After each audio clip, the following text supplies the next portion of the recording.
Hey, everybody. Welcome to Keep Hope Alive with Reverend Jesse Jackson. I'm Santita Jackson. It's a joy to be with you today. Call us at 1 594 HOPE, 1 594 4673, and let us know what you think about what's happening in Ukraine. Do you think this is going to extend and be a broader war? You heard President Zelensky call out to the world to come and join him, to form a foreign legion. What do you think about that? Are you willing to do that? Call me. Call Reverend Jackson at 1 594 HOPE, 1 594 4673. And please continue to answer his question on his Twitter feed at RevJ Jackson, at RevJ Jackson. It's a simple question. Should the U.S. NATO alliance go to war for Ukraine?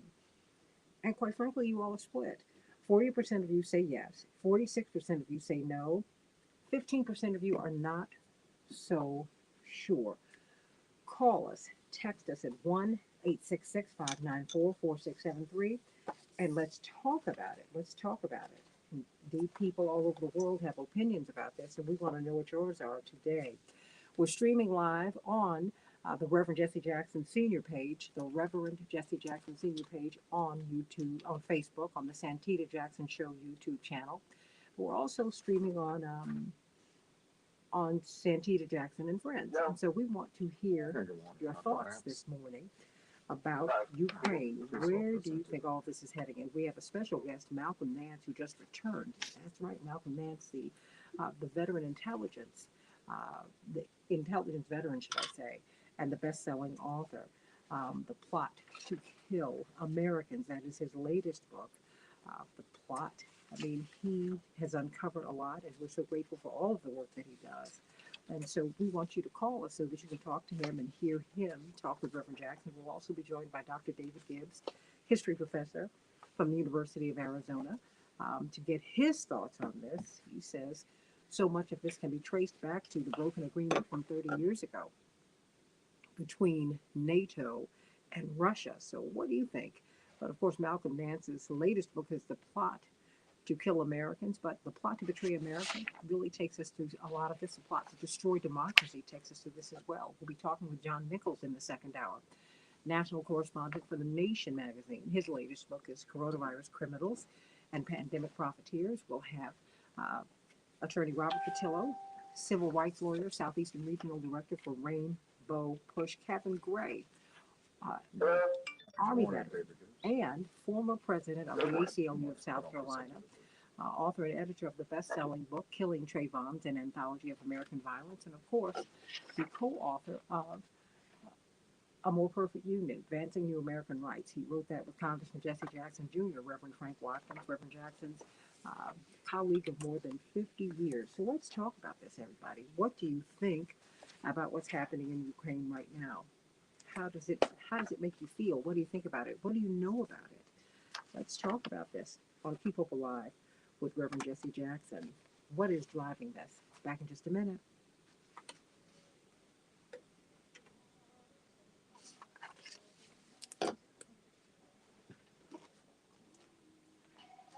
Who do we have on?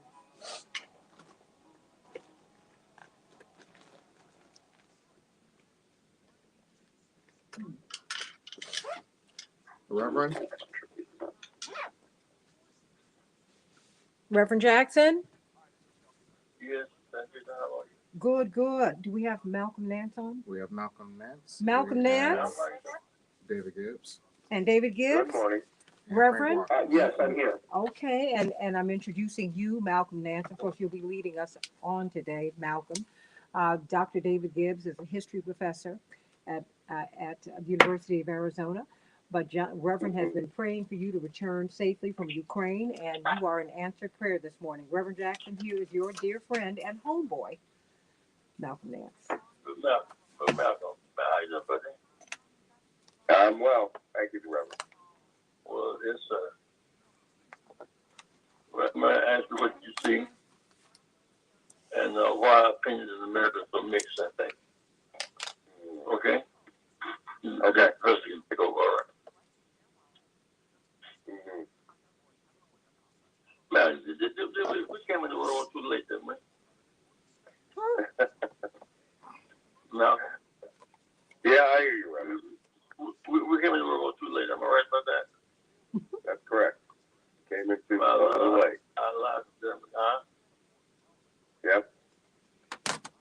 Why do you say that? Business alliance with Germany. Yeah, that's got it. Just missed the huge problem at that time.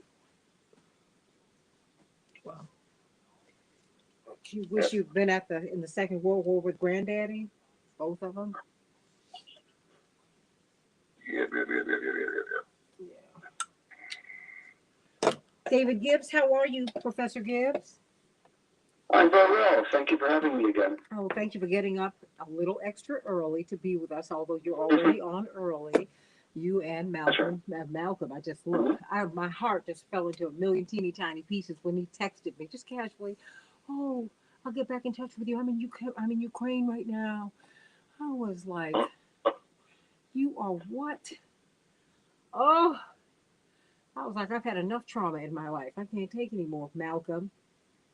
I know, I'm very serious. I was like, what are you doing over there? This is crazy. Ma'am was still on top of one of those tanks. Goodness gracious. I was like, golly. But I'm so glad that he's back. You know, oh boy, it's a blessing that you're back. It's a blessing that you're back. Wow. Frank is on as well. Okay, and Frank Watkins. Oh, Reverend Frank Watkins, how are you? Hello? Yeah, terrific. Fantastic. And of course, Malcolm Nance is going to tell us what he saw and what he sees and what he has seen. He has substantial experience there, obviously. Dad? I mean, first hour. First hour, okay. And that's it? Yeah, Okay. All righty, Daddy. All right. Well, just leave me with this. Okay. All right. You just being on for Malcolm. I get it. Uh-huh. Well, my brother, our father's son, is running for Congress right now, Malcolm. Where? Here in Chicago. And so we got to go to all these. Everybody's doing everything they can to be helpful to him. Congressman Bobby Rush's seat opened up very quickly, surprisingly. And people kept asking Jonathan to run. He had not planned to do it. But he is running. So here we are. All right, Okay, we're coming in, everybody. Dad? Yes, I did. Okay, we're going to come into you very quickly, and then please pitch it to Malcolm so he can give us an overview, okay?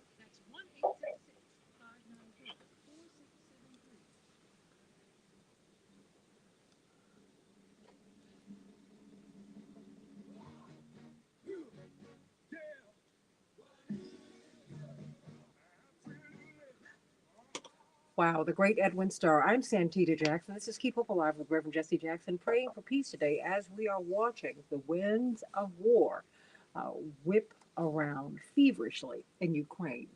Where will all of this go? President Zelensky of Ukraine has said that, I'm the number one target. My family's the second target. This might be the last time you see me alive. And he's calling upon citizens of the world to come and join him in Ukraine. So we want to know what your thoughts are. 1-866-594-HOPE, 1-866-594-4673. We had a simple question for you on Reverend Jackson's Twitter feed, and you all have been responding fulsomely. Should the U.S. NATO alliance go to war for Ukraine? It's just a very simple question. I've heard people ask it over the past few days, and 40% of you say yes, 46% of you say no, and 15% of you are holding out. You're not sure. So, Reverend Jackson?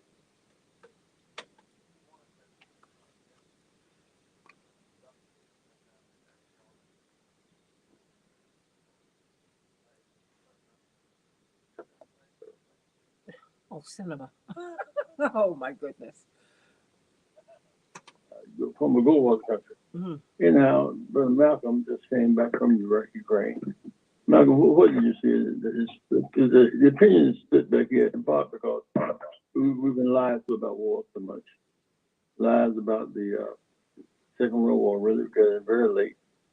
Our business interests treated more important than rights and Jewish people had, for example. And then we got into the Vietnam War. We lost 55,000 soldiers. they lost 3 million people in the poison that they feel. So, well, we now, you know, it's this Ukraine war of Ukraine, Russia. Well, Reverend, to be honest, you know, the time that I spent there has sort of colored my perspective. And certainly, as a student of history, I find it surprising that I'm literally feeling like I'm living in 1939 here in the United States. We have a movement that calls itself America First, that is technically aligned with a dictator in Europe who has now invaded a country just on a whim with no real casus belli. There's no real reason at all that Ukraine has been invaded. Same thing with Adolf Hitler when he decided to invade the Sudetenland, using the excuse that there were ethnic Germans there and he was returned to the German people. That's the exact same logic Vladimir Putin said about invading Donetsk, Luhansk, and Crimea in 2014, and now wanting to bring them to taking the entire country.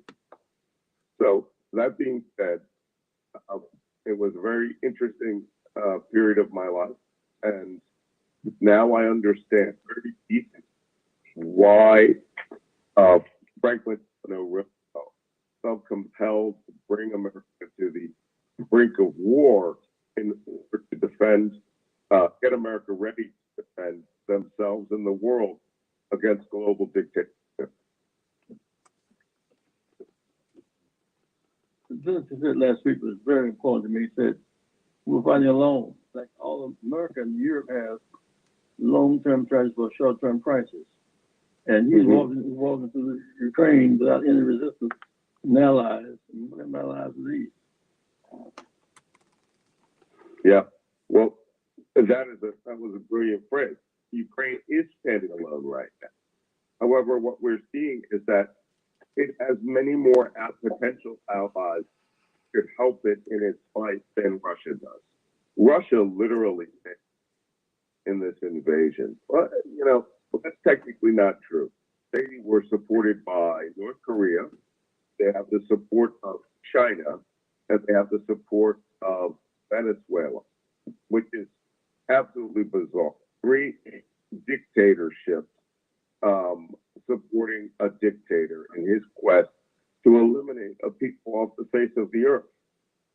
You know, Vladimir Putin's quest to make sure that Ukraine ceases to exist, to get rid of Ukrainian culture, his demand to get rid of the Ukrainian armed forces, it's absolute madness. Call us at 1-866-594-HOPE, 1-866-594-4673, and let's talk about this today. So many people, was it your sense, Malcolm Nance, intelligence expert? Indeed, you have been in the intelligence community for decades. I've been reading different polling data that says that in the western part of Ukraine, people have, in the western part of Ukraine, that of course is more toward the rest of the EU community, that they are more in favor of separation from Russia, and that those in the eastern part of Ukraine are more allied with Russia. What is your sense? Well, you know, polls are polls. And those polls were most likely taken before the invasion.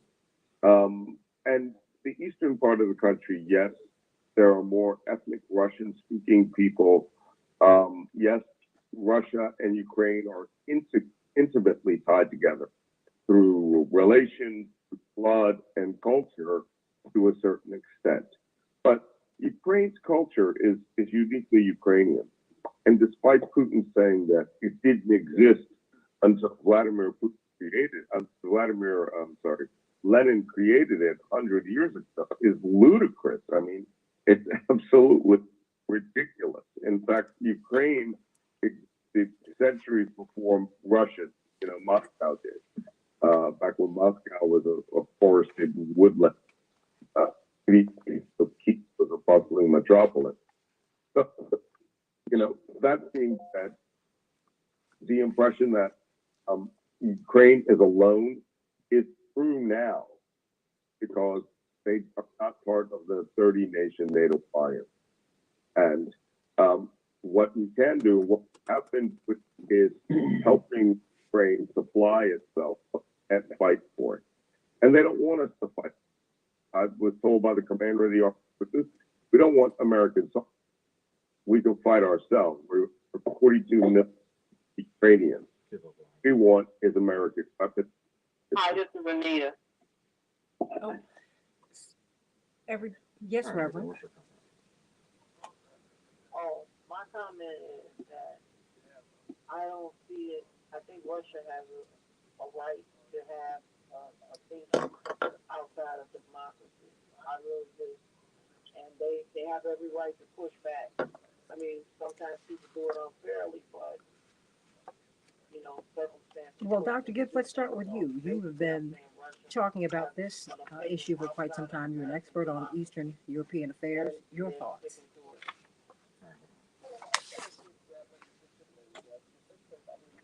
Invasion is a monstrous act, and Putin is presenting himself as a monster for doing it. But I am an American citizen, not a Russian citizen, so I'm going to present it from the point of view of an American and what my country has been involved in. And the United States played a major role in making this possible. In the 1990s, Russia was a friendly country, and it was threatening nobody. And the United States then began taking very specific actions to antagonize it. Top officials, top Russia experts warned the U.S. government repeatedly that if they continue on a course, they'll turn Russia into an enemy state.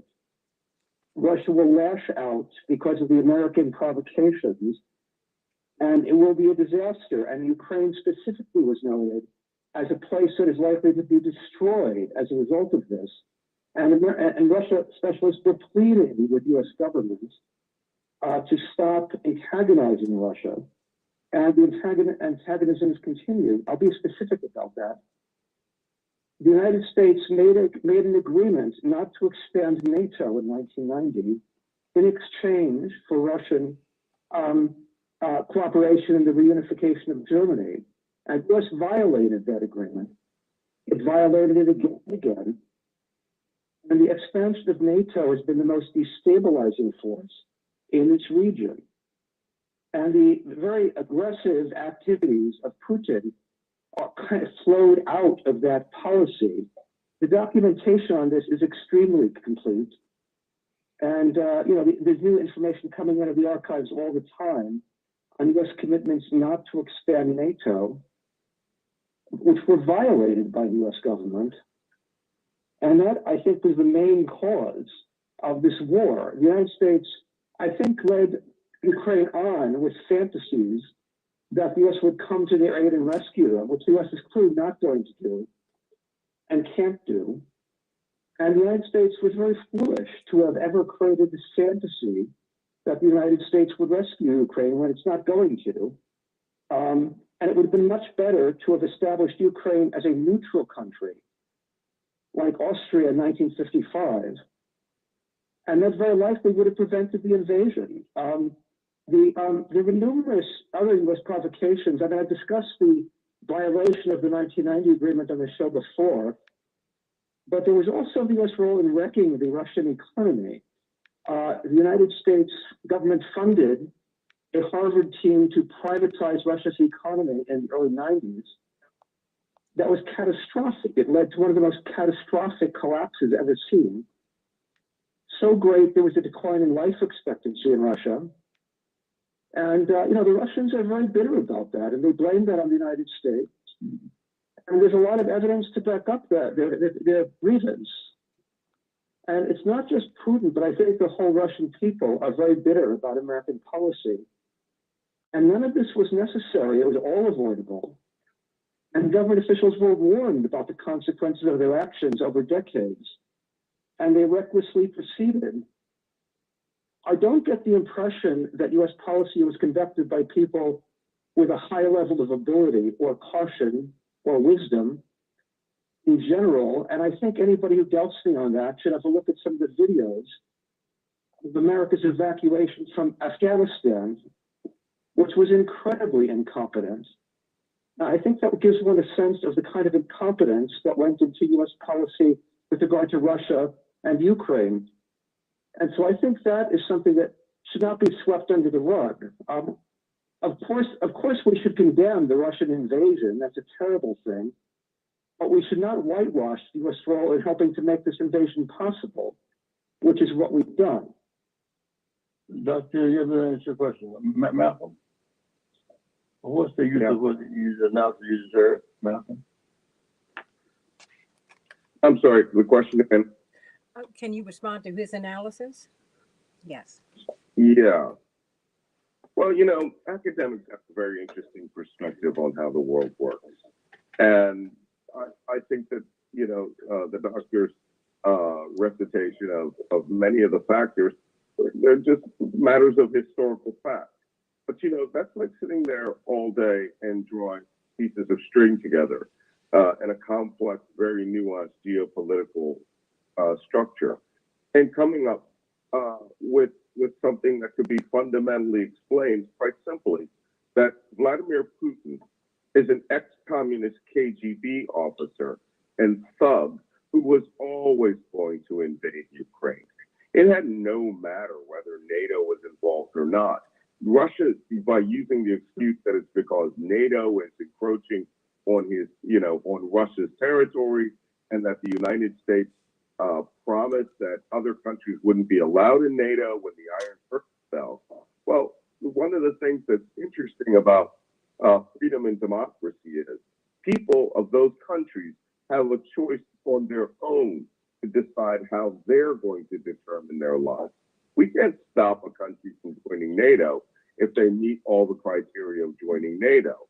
And the countries that really needed it, like Latvia, Lithuania, Estonia, and Poland, they all sit on Russia's border. So for Russia to come out decades later and say the reason we're going to invade Ukraine and eliminate what they call a Nazi government, which is laughable because it's a very progressive, liberal, democratic nation in which elections were held democratically. The real issue here is not NATO for Vladimir Putin. It's the fact that there's a democracy on his border. And that democracy, which was becoming prosperous, which was becoming legal, not elected a government that was not corrupt. For the first time, Vladimir Putin is terrified of that on his border.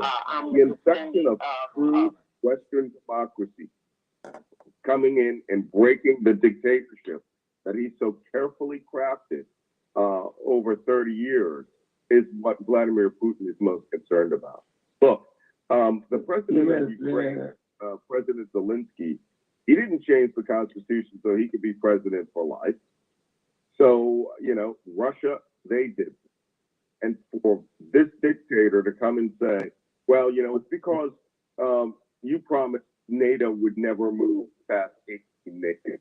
Well, there's a reason that all of those nations of Eastern Europe wanted to join NATO.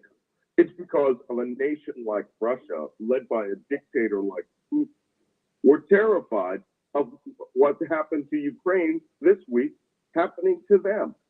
So I find it, you know, laughable to have a scholarly exposition, and which essentially came down to a blame America policy for a dictator. This would have been a fantastical argument, but very well regarded in 1939. That would have tried to blame, you know, Hitler invading all of what Eastern Europe on Franklin Delano Roosevelt. Well, you could make that argument. You could make the argument that we shouldn't have had cut off oil for the Japanese and there wouldn't have been Pearl Harbor. We can make all sorts of arguments, but I deal in the world of real politics. And real politics shows that this is the world the way it is. And the fundamental ebb and flow of what's happening here is that we are in a clash between autocracy and a dictator and democracy. And so instead of having a, you know, a hypothetical or academic discussion about, about what could have been done in 1990. All right, let's deal with the fact that 42 million people are about to become enslaved.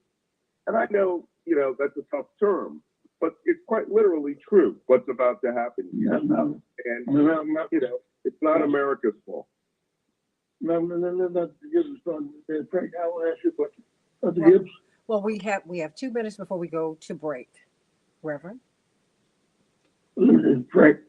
Well, okay. Well, you know what? What we'll do is have Dr. Gibbs respond more fully on the other side of the break. I have a couple of minutes for you, Frank Watkins, before we go to break.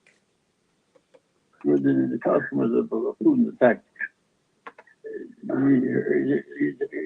He stabbed himself in the stomach. Well, Reverend, let's let Frank respond. Reverend Watkins, I have 2 minutes. Okay, well, it's one of the reasons I raised last week the question, if we had introduced a Marshall Plan into Ukraine, what would that have done to Putin, coming into the country? I think he would have still come into the country because he has a certain vision of Russia. And I've seen reports by, I can't remember his name, African-American scholar, I guess, and journalist, that the reason Ukrainians are so mad at Putin is that he treats them like white people and treated black people as superior, that he's talked down to them. He has treated them as kind of non-people, that Ukraine is not a real country.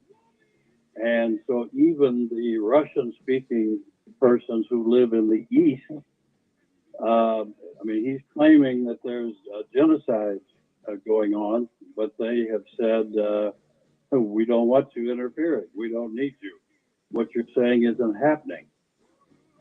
So I come down on where Mr. Nance is, and I think he's been brilliant on what I've seen him on MSNBC and so forth. Well, everyone, let's talk about this. Yeah, well, Reverend, I'm looking at the clock, so let me get right to it. Okay, everybody, call us at 1-866-594-HOPE, 1-866-594-4673. Let's talk about Ukraine. As you can hear, we've got diverse opinions here.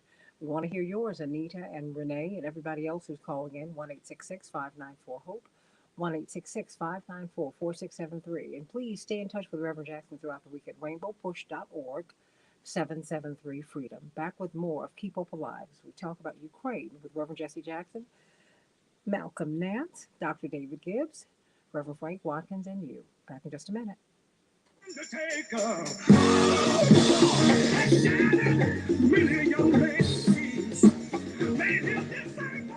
Your opinion counts. 1-866-594-HOPE.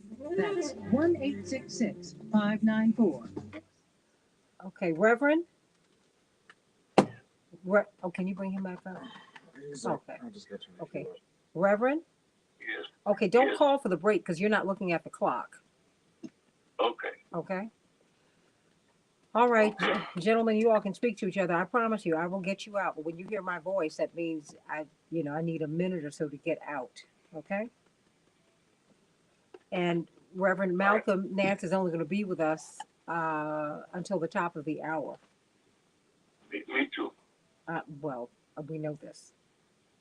Bless your heart. Okay. Gentlemen, thank you all for being with us. And Dr. Gibbs, you'll respond to what you heard from Malcolm Nance on the other side of the break before we go to some of these callers. They have a lot of thoughts. Well, I'll respond to the idea that this is 1939 and that Russia's like Nazi Germany here. Let me say this is something of a personal issue for me, since my father was born in Germany and grew up in the Third Reich and became a refugee. And most of my family did not make it out of the war. But in any case, I take the matter of Germany in 1939 quite seriously. And I think this is a very profoundly different situation. Germany in 1939 had the world's biggest land army, and it had a top-tier industrial economy, and the most advanced scientific research establishment on the planet. It was a very scary country that, on top of the fanaticism of the Nazis, Russia has nothing like that. It is 8%. Its military spending is 8% of what the US spends. It's about on par in military spending annually with Saudi Arabia and Britain, not the United States. It is nothing close to what we have militarily, except in nuclear. Hold on one second. And David it has, David? yes. Oh, hold on one second. We're going to be back up for the whole audience, for the radio audience. I want you to come right to that. Okay. All right. So repeat what I said? Yeah, absolutely. Start right where you were at the beginning. At the beginning. All right. Hold on.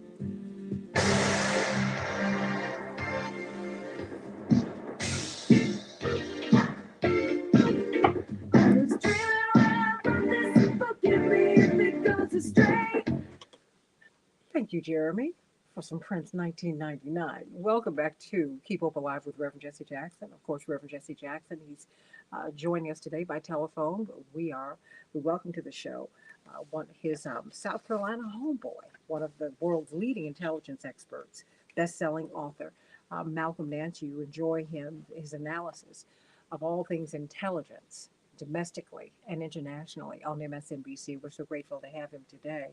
The best-selling author of The Plot to Betray America, The Plot to Destroy America, and They Want to Kill Americans. That is his newest book. We urge you to get them all. And of course, Professor David Gibbs, Professor of History, University of Arizona, his book, First, Do No Harm, Humanitarian Intervention and the Destruction of Yugoslavia. And of course, there's another book that we need to get out there. It was a book co-authored with Congressman Jesse Jackson Jr. and Reverend Frank Watkins. That's right. Let's get right to you, Reverend. Reverend, I want to get to David Gibbs. Yeah. What Gibbs just said back in response to how they see 1939 differently. Frank, we talked about yesterday about the consequences. Putin's strategy has just the consequences for him, Frank. Yeah. Ukraine, which he can't occupy. He's going to isolate Russia and get his financial world fighting him. Make your point, Frank. Absolutely. I think the comparison to 1939 may be appropriate at one level. I think, as I understand it, Ukraine, at least in proportion, suffered more than Russia did under Hitler. But I think a more apt comparison is Stalin in terms of Russian history. One of the other things I was going to say is a lot more discussion about Putin's mental state now. He's made so many miscalculations. He didn't think NATO would respond the way it responded. He didn't think the U.S. had the determination that it has shown. It didn't expect the resistance, apparently, that Ukraine is putting up. Putin is more isolated from his advisors now than probably he's ever been. Some people have said because he's afraid of COVID, and I don't know whether that's true or not. Putin is frustrated by how the war is going. He didn't count on the worldwide opinion against him. When Biden convened the NATO countries, I guess it was yesterday, the day before at 9 a.m., he also invited Sweden and Finland, who are not part of NATO, who apparently are thinking about getting in now. Members of the European Union were in that meeting. And so with all these miscalculations, people were wondering about Putin's mental state as well. Let's go to you, Dr. David Gibbs, because I'm wondering if it's the world that's condemning him or if it's the West. Because you have China, which is walking a line. You have the African countries, because of their relationships with Russia, they haven't jumped into this either. So, David Gibbs, your thoughts? Yes. China abstained from a vote at the United Nations, 2 days ago. They abstained from a vote, and then they also said it a little earlier that perhaps that they believed that Moscow had legitimate claims. So everyone believes that while they're abstaining from these votes, they are also walking a line. They share a border and a lot of commerce. Well, I suppose the issue I want to begin with is the analogy to 1939. And, this is something of a personal issue for me, since my father was born in Germany. He grew up during the Third Reich, and he became a refugee. And so this is something I take very seriously at a personal level, as well as an academic level. What's going on here is nothing like 1939.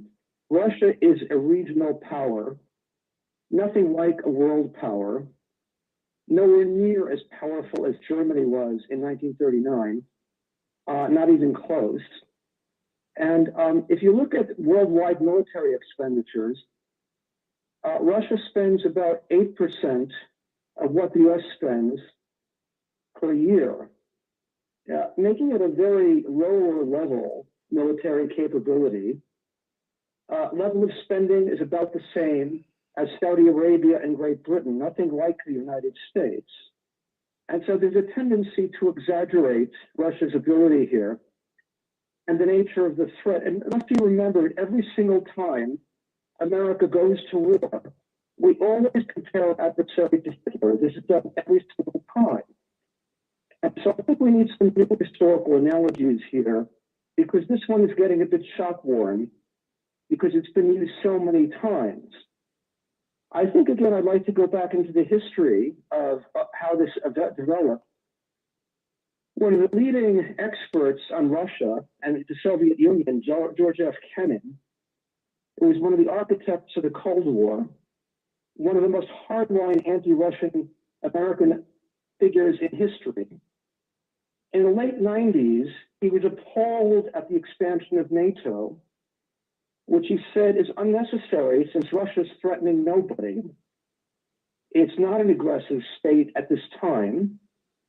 And if you expand NATO, it's guaranteed to make Russia antagonistic, and you'll turn a friend into an enemy. And, and then it'll be irreversible. And all of this was before Putin. All of this was before Putin came to power. And Ken died shortly after he made these interviews. But virtually everything he said has turned out to be correct. It was not predictable, but predicted. And there were numerous other Russia specialists who said exactly the same thing. They actively warned that if you continue expanding NATO needlessly, and do it in violation of an agreement we made not to expand NATO, Russia will turn into an aggressive power. And that's exactly what happened. The one we went in last week. I'm sorry, say again, please. You think he had What's what that? he did last week? Do you think Putin had to invade it or had to go into Ukraine the way he did last week? I think he said that at the outset.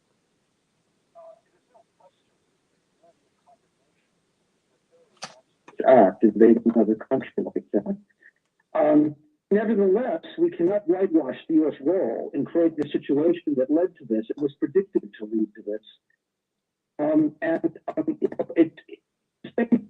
we condemn the Russian invasion, we should evaluate how U.S. politics led to this invasion, because that's exactly what it did. And there are many other provocations. I've noted the wrecking of the Russian economy. Those are also very expensive U.S. meddling in Russian elections in the 90s, much greater than anything the Russians are accused of doing in America. And by the way, one more point that has to be emphasized is that throughout the 21st century, Putin has been popular with the Russian people, unfortunately. I'm sorry to say that. And so the Russian people are so resentful of American mistreatment of their country, America's treatment of the Russians as inferiors, that the Russians basically have accepted somebody like Putin. And again, it was America who helped lay the groundwork for this. Hmm. You know, let me go to Renee, Reverend, Reverend Jackson. I'm sorry. Malcolm? Oh, Malcolm, he dropped, so we're trying to get him back. Well, my concern about that theory, which are that those facts, as Malcolm Nance indicated, we may have a brutal future ahead of us because given the history, we should be able to understand why Iran is threatening to, do what it's doing relative to nuclear weapons. Ukraine gave up its nuclear weapons with the guarantee that they would be protected, and that didn't happen either. We should expect Chile to come at us sometime in the future. Most of South America and Central America will be coming at us if you're looking at the history. I mean, we overthrew a democratically elected Allende in Chile. We overthrew a democratically elected in Iran. That's what the hostage taking to some degree was about. But it's interesting, the Iranian people seem to actually love the American people. It's his government that doesn't. So Right. history Also, I'm is concerned mixed. that we're supposed to support democracy in Ukraine, but not home. That's a contradiction. We will address that. We're going to fight for democracy in Ukraine.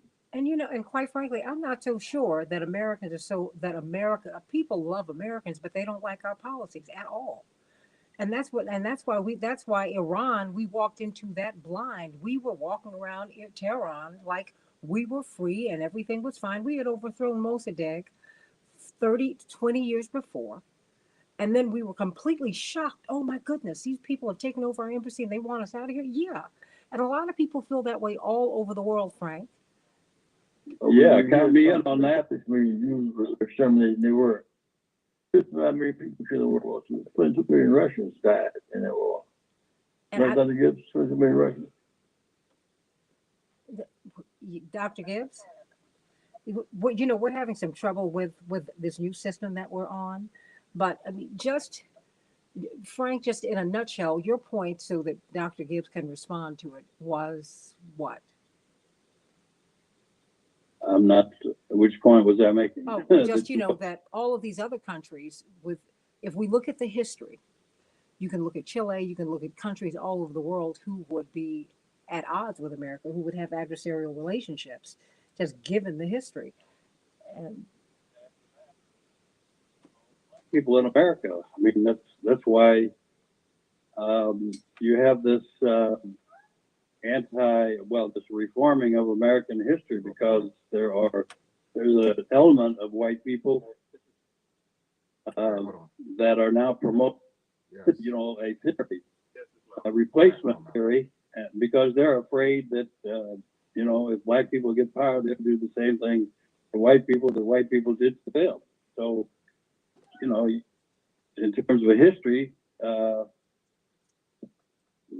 white people should be afraid about what black people are going to do to them. But if you're fighting to reform and Also, achieve democracy, which is what Ukraine is doing, Directed to the right wing and, country, and clean up the corruption, which Ukraine has been corrupt, and they're trying to clean it up. It seems like more than we can, because we're hiding the dark money that's corrupt our politics. sure. Well,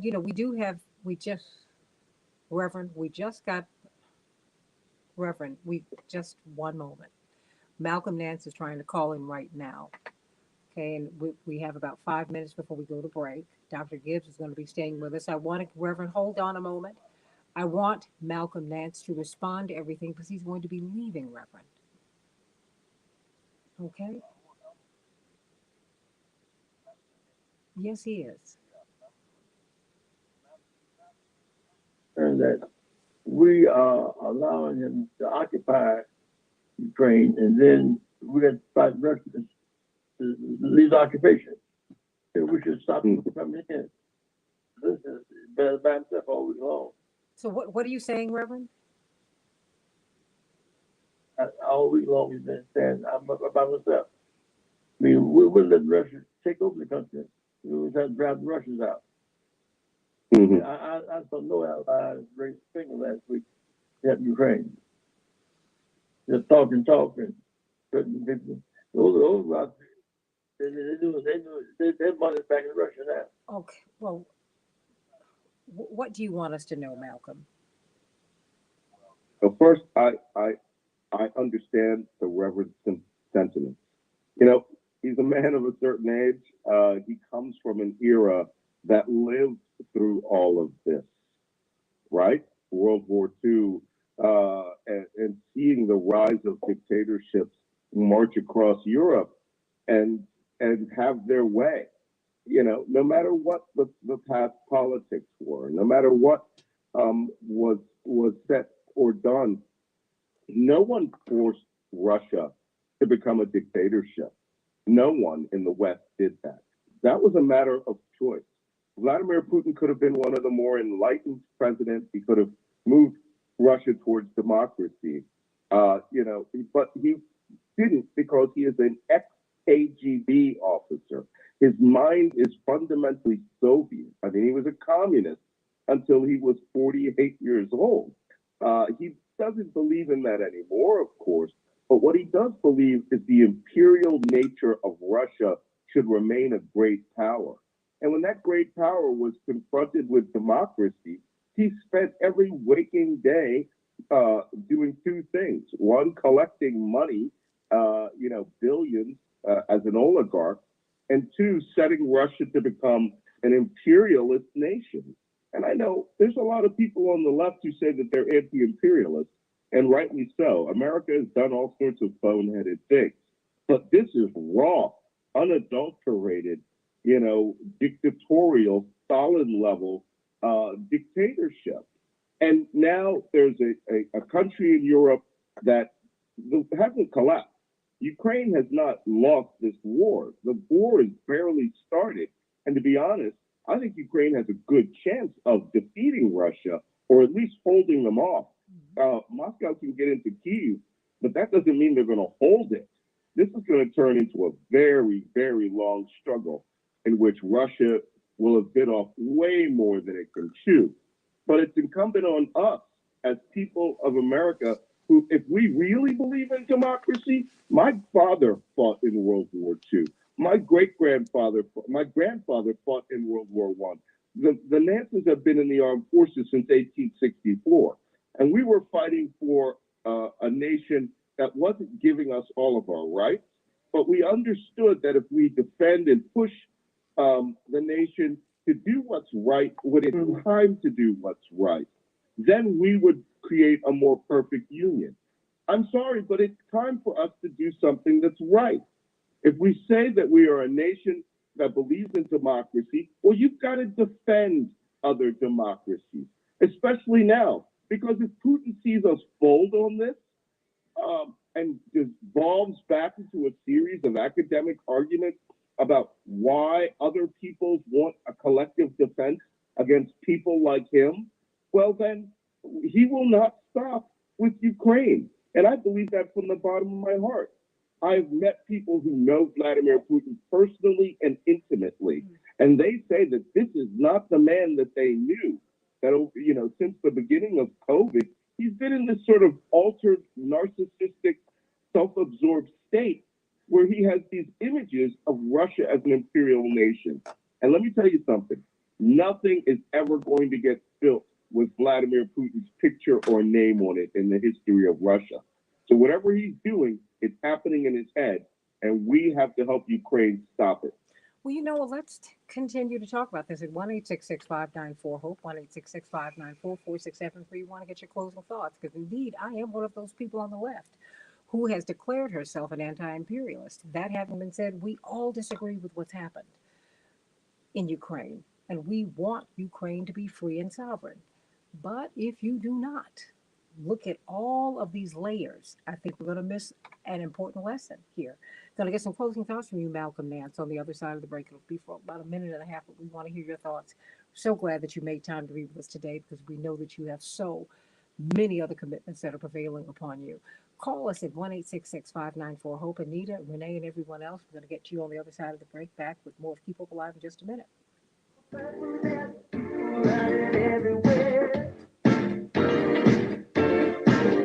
Trying to run from the destruction, you know I didn't even care. Say 2000 adios, I'm tired. Coming up, we'll have closing thoughts Malcolm from Reverend Jesse Jackson right here. Oh, okay, I'm sorry, Malcolm. Malcolm, I'm sorry. You know, we're on a new system here, and we have no telephones. It's all computer, and it's like a month old, and it is not. We are struggling with it. So you all are going in and out. So, and I'm so sorry that you dropped, but that's what's happening because we don't even have telephone in here. No, it's not. We're not on telephones. So, David. No, you won't. Dr. Gibbs will not be on TV today. Unfortunately. From an alternative point of view. We're in this war mode now where because against it, except for Trump and the right wingers, you're bad guys. You have the spokesperson allies with Russia. And that's dangerous heck right there. Very dangerous. Yep, you're right. I wouldn't think he has comfort zone in the right wing of America. And Trump and the millions he claims to represent and all that. Putin is moving at the time we think he has maximum strength. This is about America. Well, Reverend, I think it's a little bit more nuanced than that, but I respectfully say that to you. But I'm glad that we're having this discussion here today because I think that we can. I would hope that one day we will begin to look at imperialism whether it comes from the left or the right. I don't like it. Period. Yeah.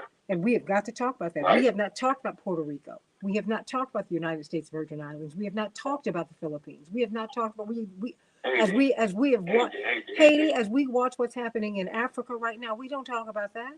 We don't care. Yeah. Well, Santita, I understand all that. You and I talked about that on your show the other day. And thank you for you got to deal with what's in front of you. When the house is on fire, you can't talk about people storing newspapers in their basement and other places. You know what? I understand all of that, but you have to understand the hypocrisy that I see. And I'm not saying that we don't have to deal with Ukraine. I never said that. Dr. Gibbs hasn't said that.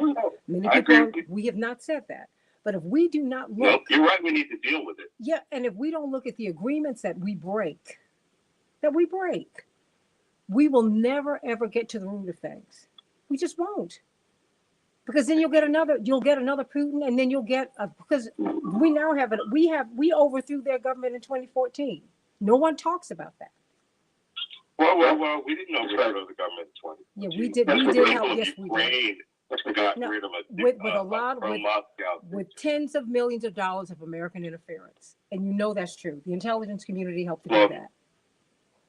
I've been there on the ground there. Those people did that. They're doing it now, fighting Russia. This is what they're doing. Lukashenko was nothing, or Yanukovych was nothing other than a Moscow shill, and he refused to allow them to go integrate into Western Europe. We just can't accept the people's opinion as status quo. Those people have a say in this, and they're having their say now. And I want them to have a say. They might even beat the Russians. But I want them to have a say. That's why I'm an anti-imperialist. I believe people ought to be able to have their say. I agree with you, but I think it's time to discuss on point their issue, and then later on you could bring back all these other issues. Big fan of Puerto Rico becoming a state, anti-imperialist in Central Africa, which, by the way, is now being fought over by China and Russia. Russia's bringing mercenaries in everywhere. Absolutely. And so you know what? We missed an opportunity. Back in the 1960s. Yeah. And we missed an opportunity to invest in Africa. Hold on, Reverend. Hold on, because I'm trying to give Malcolm's got to go. And I'm trying to get the time right. 15. You will literally have 90 seconds, Malcolm. All right, when do we start? Oh, we're about to come up. 9, 8. We're coming up. 5, 4, 3, 2, 1. Hey, everybody. Thank you for being with us on Keep Hope Alive with Reverend Jesse Jackson. Malcolm Nance, you're going to have to leave us, but we want you to have 90 seconds to give us these closing thoughts. Yes, yes, you will. Thank you. It's quite simple, especially as those who are listening in the African American community. You know, conditions were never good for us as the descendants of slaves, or like my great-great-grandfather and granduncle who ran away from slavery to join the Union Army. They knew they were going to still be treated as second-class citizens with a world of racism, but it's about their kids, their progeny, and getting to a person like me and allowing me a century and a half later to say what I want. That's what we are going to be supporting if we support the people of Ukraine against this dictator. We say we believe in democracy, we act hypocritically, as Santita points out from time to time. But this is a pure and clear case where we can stand up and reject this. And African Americans understand that. We understand what it's like to be under the yoke of other people. Well, Putin has decided he's going to do it by force. And you know what? We either walk away and say we're going to, be concerned about things in our lives, but this is coming back to destabilize our lives. And maybe bring in people like Donald Trump back to the presidency because he is Putin's best buddy, and he believes that what's happening is a matter of genius, not a matter of a dictator. Reverend Jackson, we will be back. Malcolm Nance, Reverend, I've got 20 seconds. I've got 10. Reverend, we will do that. 10 seconds, everybody. Back with more of Keep Hope Alive in just a few minutes. Thank you for listening to Keep Hope Alive with Reverend Jesse Jackson. For more information on upcoming shows and guests, please visit our website at www.keephopealiveradio.com. Are they talking to each other? All right, Fred, hold on. Are they speaking to each other? There you go. Go ahead. Okay, Malcolm? Okay, I can't hear him. Oh, you can't hear me? Oh, no, now I can. I told you I've got a good system. Malcolm, Yeah, Jesse. you were calling by the Malcolm. Yeah. I'm there. I'll talk to you about what I see. Malcolm, do you have his direct mobile number? I think I do. Okay. I'm going to send you a couple of other numbers for some people who are with him, just in case. All right. Okay. Thank you so much. And Yeah, but I would like to talk. Oh, absolutely. And thank you for being on my show. You are so generous and so kind. I really appreciate you. Call me this week. I'm available. I'm going to do that. I'm thinking about taking this delegation to Moscow. You saw with it. Reverend, we are coming up right now. Good morning. All right, great. Take care. Bye-bye. Thank you, Malcolm. Reverend, are you going to make some closing thoughts here? Yes. Okay, you don't need to ask for someone to call you while we're on the air, because I've already spoken with them. I can get them right in touch with you, okay? Okay. You don't need to do that. All right, stand by. That's 1-866-594-4673. And now, the Reverend Jesse Jackson. Hey, everybody. Welcome back to the second hour of Keep Hope Alive with Reverend Jesse Jackson. I'm Santita Jackson. It's a joy to be with you today. We just had Malcolm Nance on for the last hour, intelligence veteran, best-selling author, giving us his view on Ukraine, historically and currently. He just returned from a visit to Ukraine. Just this past week, he'd been there for a month. So what do you think, everybody? What do you think about Ukraine? Where are we going from here? Indeed, on Reverend Jackson's Twitter feed, at RevJ Jackson, the question is, should the U.S. NATO alliance go to war for Ukraine? So far, 39% of you say yes, 38% of you, say yes. 47% of you say no. 15% of you remain unsure. So we want to know what your thoughts are. Call us at 1-866-594-HOPE, 1-866-594-4673. There are a lot of moving parts in this story, and a lot of people have a lot of opinions. So we want to know what your thoughts are. We've got Dr. David Gibbs from the University of Arizona, a brilliant history professor and expert in Eastern European affairs. Cannot wait to get his feedback because he's been part of the conversation with us for the past hour. Want you to respond to all that you've been hearing.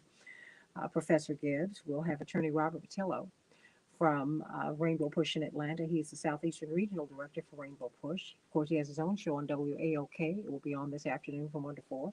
John Nichols, that's right, John Nichols from The Nation magazine, their national correspondent. His latest book is Coronavirus Criminals and Pandemic Profiteers. So many of you are buying it. It is a fascinating read. And we're going to have Kevin Gray. Kevin Gray, former president of the ACLU of South Carolina, author and editor of the bestseller Killing Trayvons and an anthology of American violence.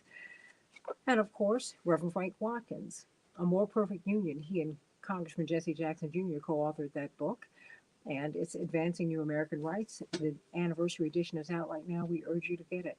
Stay right there, everybody. A lot of people, including Anita and Fred and Renee, have thoughts about this conversation today. We're going to get to you on the other side of the break. Back in just a minute.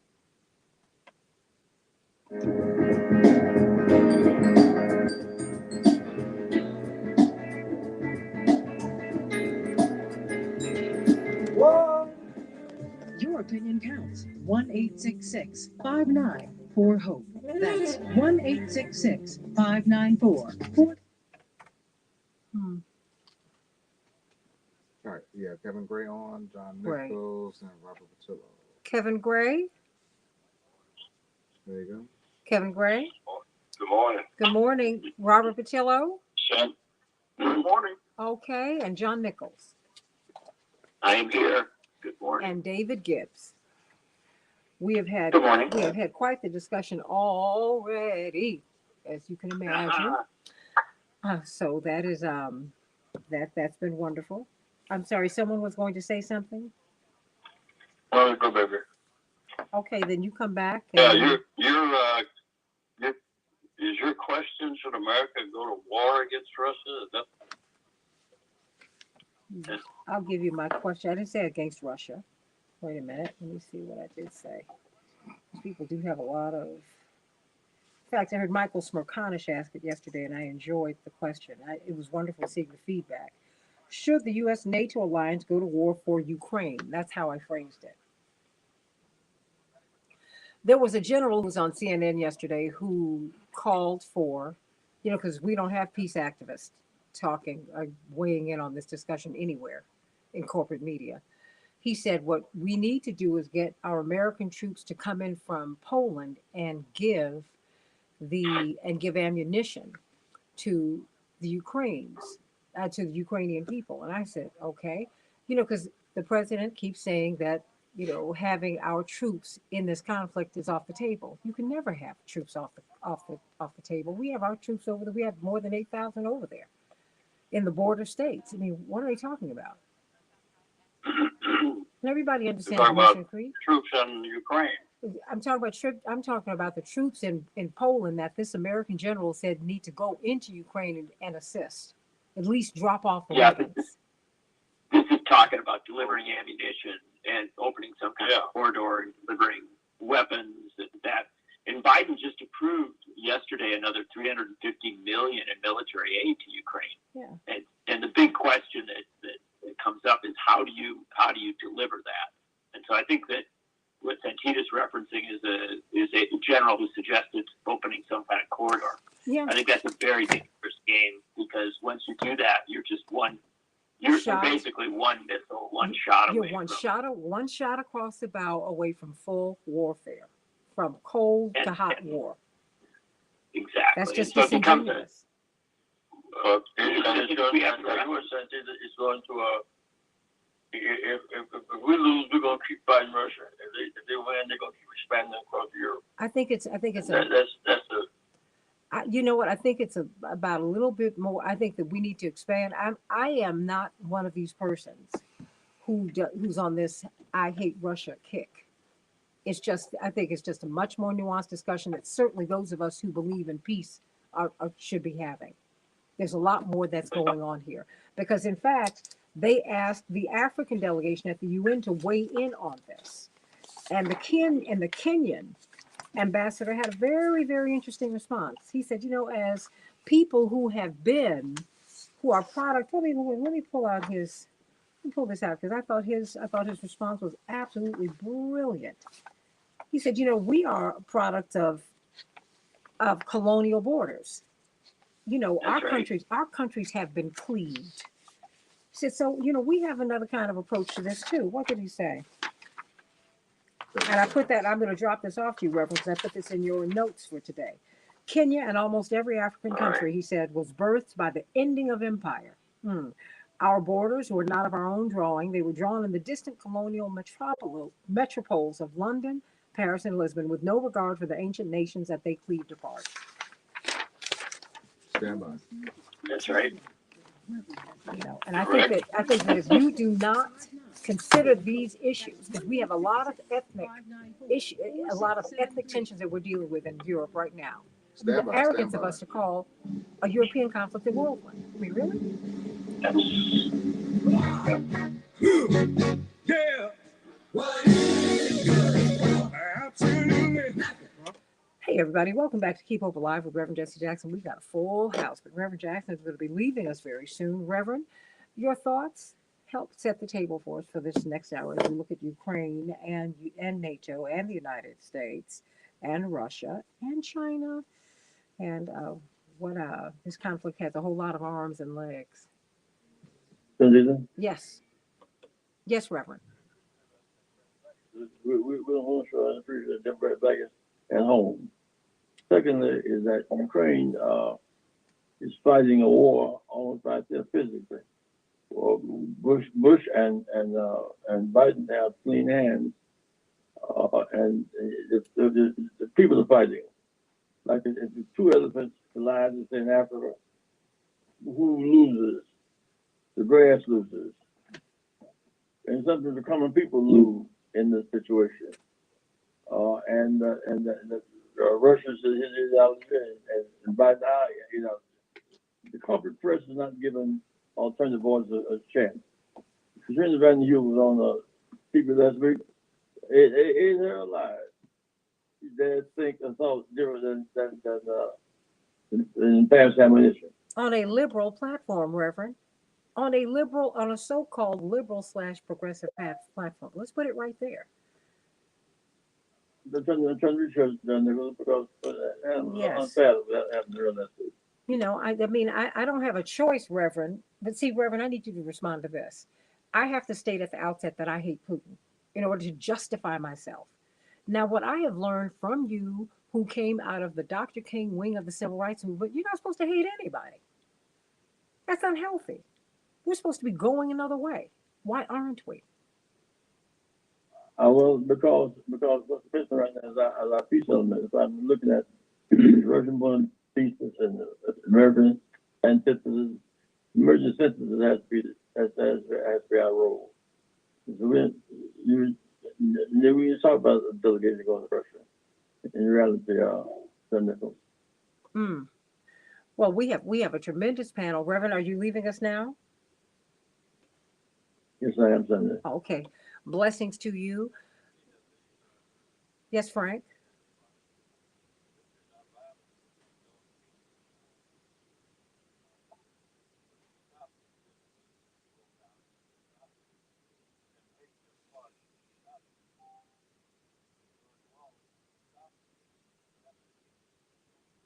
But Frank, we're not saying don't stop Putin. But what I am saying is if you don't look at our own hypocrisies, we're missing the point. And we're going to repeat this problem because we have not learned the lesson.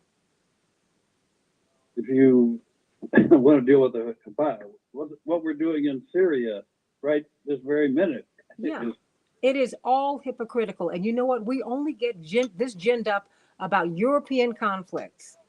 We don't get ginned up about brown conflicts in the brown world, in the black world, in the yellow world. We don't do any of that.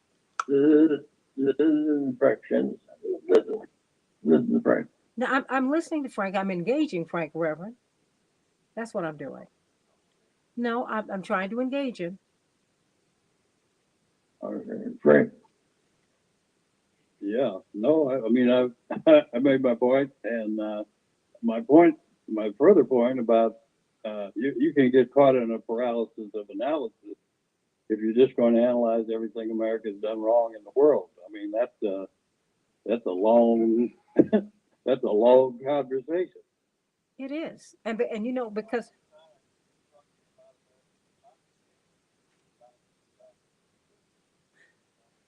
that is not what I'm. Hmm.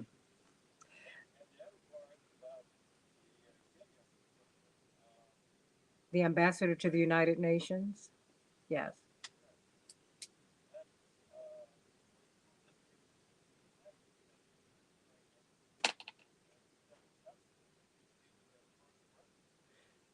Right. And all I'm saying is you can't exclude. And what I'm saying is, and you know what? And I don't agree with that. That having been said, you've got to have that voice from Kenya, the person who is living with the in the immediate aftermath of colonialism, and who still has to deal with the ravages of it. They're sitting up there trying to negotiate with the Commonwealth to get their money straight.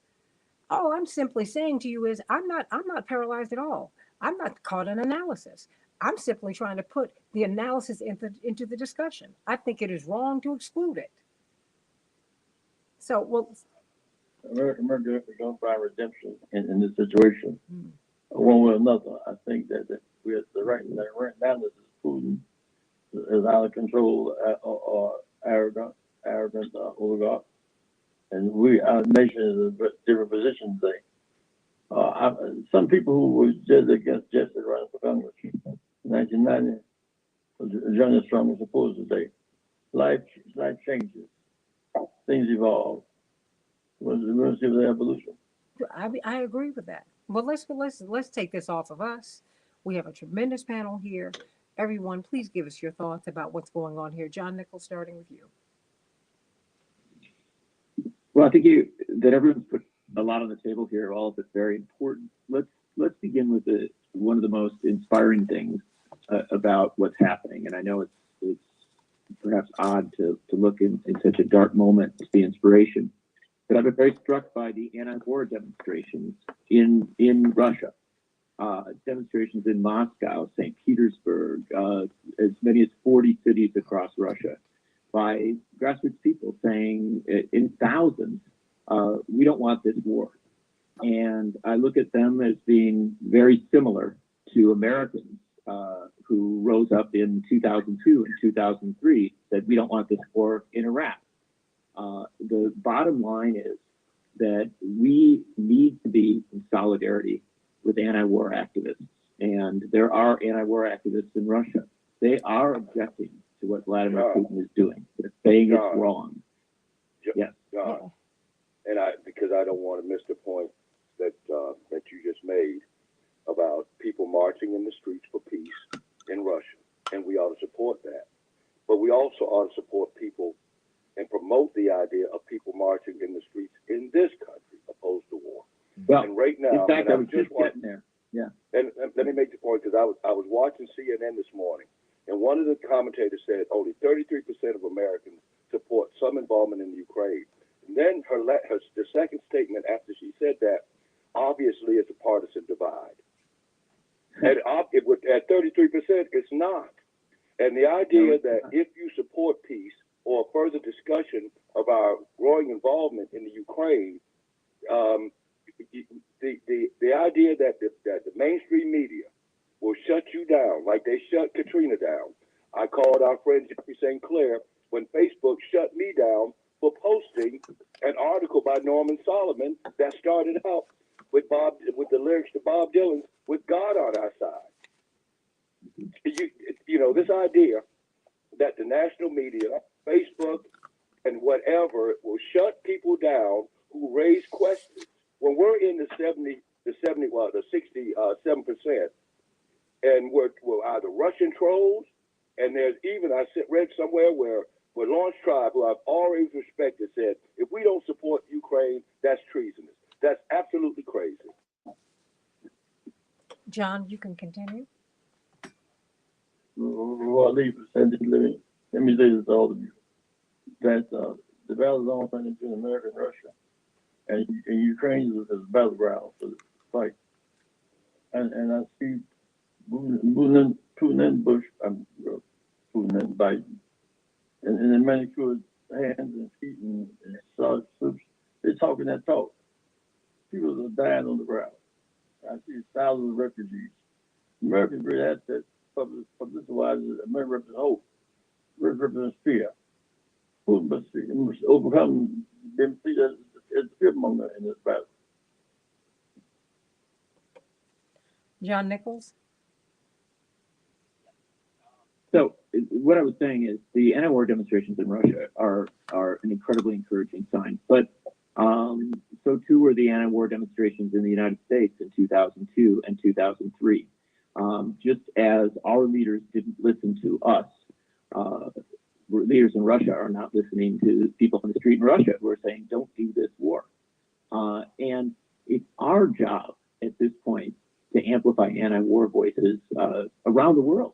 And the fact is, there are people around the world who are saying there needs to be an immediate ceasefire in Ukraine. The fighting needs to stop. The death needs to stop. And that message is one that ought to be amplified at every level in the United States. And so what Kevin says is right. It's important that people in this country recognize what's at stake here and recognize that this is a time to show anti-war solidarity across borders, and to recognize also that, you know, American imperialism is wrong, Russian imperialism is wrong. American anti-imperialism is a good thing, and Russian anti-imperialism is a good thing. And we need to make these connections across borders, and frankly, you know, beyond countries at a human level, and say that what's happening in Ukraine is deeply, deeply immoral. It is deeply, deeply wrong. It needs to stop. And that's going to become a complex question in the U.S. There's a question is, well, how does the United States involve itself in that? And, you know, and some people won't like this, but I will say, look, our involvement has to go through the core constitutional premises of this country. The president ought to be in consultation with Congress on the question, on any question of greater U.S. involvement in this conflict on a military level. Certainly the ramping up of involvement on a diplomatic level is incredibly vital, but we have to understand that, you know, the world is actually very close to a conflict that might be uncontrollable. And so what the U.S. does as regards sending weapons, as regards sending troops, that needs to be seriously considered. And yes, it has to go through Congress, but it also ought to be on the streets, on TV, you know, in these debates, so that we can bring the people into this. I want the anti-war movements in Russia to be heard and to be amplified. I think their message is vital.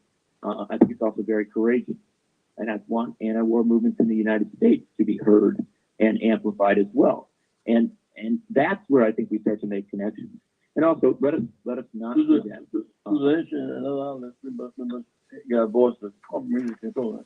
And then my column last week, Santini, you know, I talked about some complexities. It was not just us and Russia, but it's complex. Broken agreements and all that. Sometimes it did not run the column and paper ran online.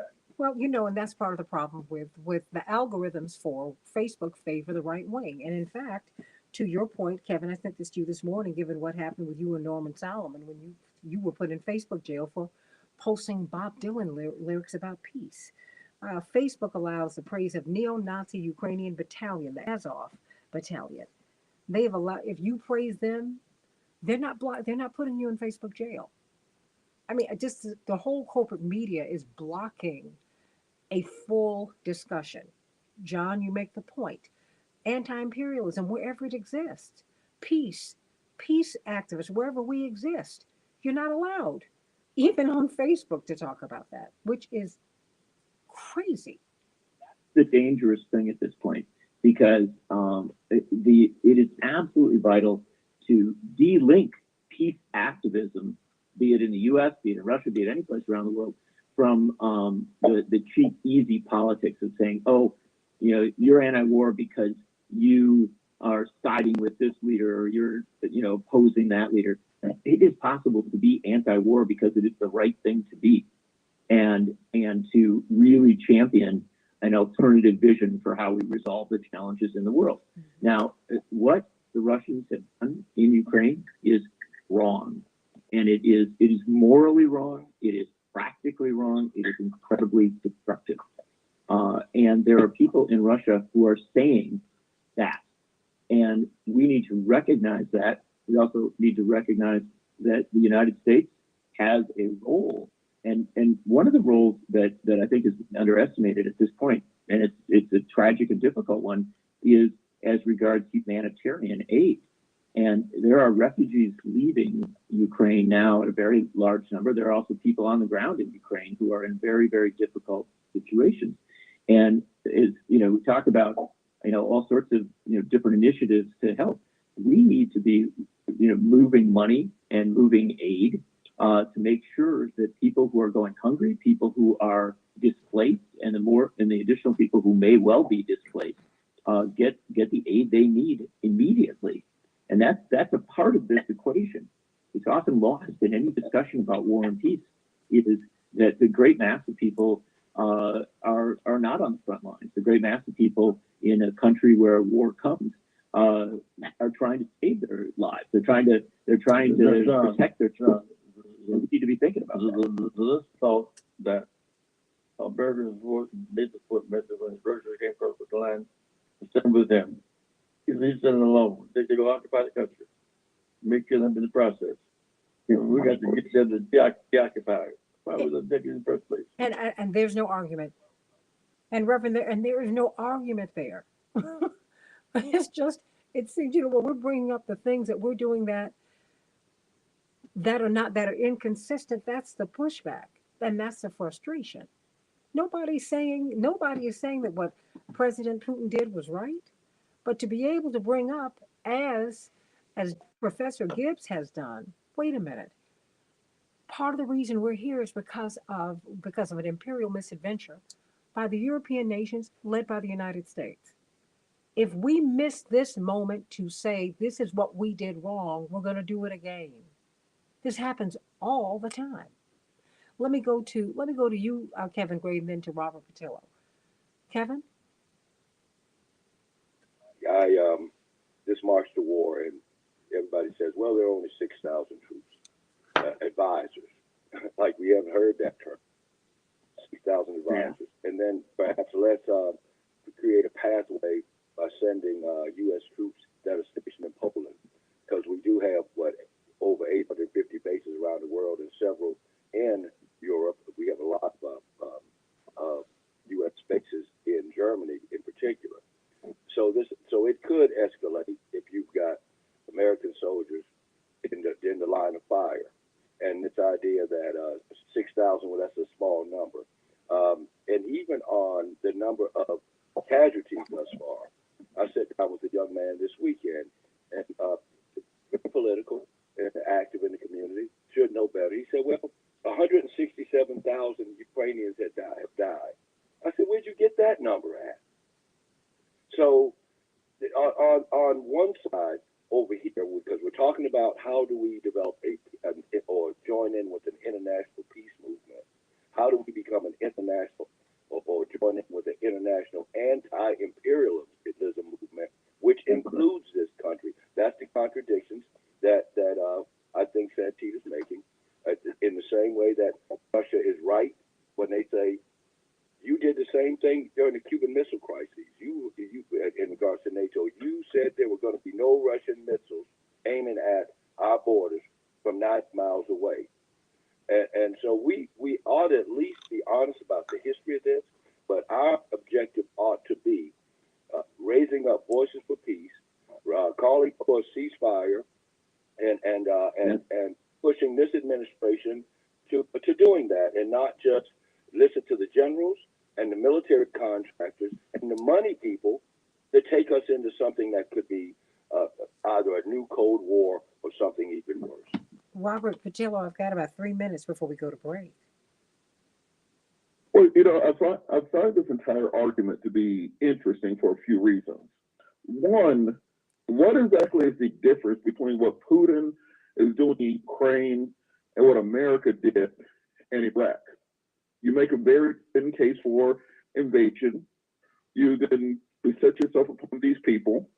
You kill thousands, if not millions of them, and the international community does nothing about it.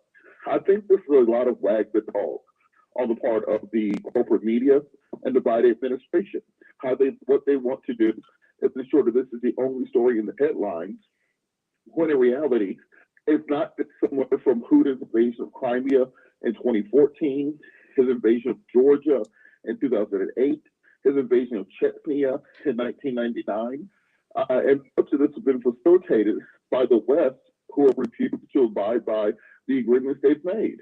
The agreement in 1990 at the dissolution of the Soviet Union was that Russia will be giving up East Germany, and that NATO will not be expanding past that into the Warsaw Pact nations.